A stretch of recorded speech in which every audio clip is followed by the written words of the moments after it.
పిల్లల్ని తీసుకొని డీమార్ట్‌లకి, రిలయన్స్ మార్ట్‌లకి వెళ్ళకూడదని జెప్పేసి ఇంతకుముందు ఎన్నో సార్లు అనుకున్నా. అయినా కూడా నా బుద్ధి మారదు. మళ్ళీ ఇప్పుడు తీసుకొనొచ్చామనమాట. అసలేం జరిగిందంటే ఇంక అక్క వాళ్ళ ఇంటికొచ్చాం గదా ఊరికి. ఎలాగో ఇంక చిత్తూరులో డీమార్ట్ పడింది కొత్తగా. సరే ఇంక డీమార్ట్ ఇంతవరకు చూడలేదు కదా చిత్తూరులో.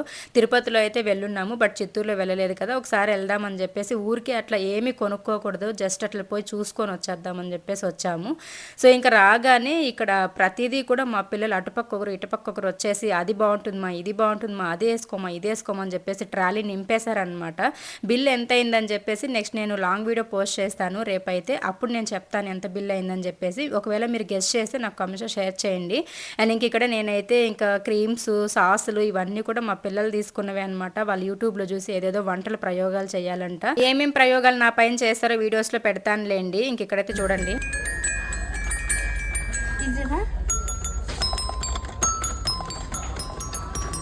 నేను ఒప్పుకుంటే ఇవన్నీ గూడా తీసి ట్రాలీ నింపేసేదే మా అమ్మాయి. కాకపోతే నేను ఇంక సీరియస్‌గా ఒక చూపు చూసాననమాట. ఇవేం అవసరం లేదు. మీరేం చిన్న పిల్లలు గాదని జెప్పేసి. అయినా నా దగ్గర చాలా కొనిపిచ్చేసారు. ఏమేమి కొన్నానో లాంగ్ వీడియోలో చూపిస్తానులేండి. వీడియో నచ్చితే లైక్ చేయండి. Thank you so much friends.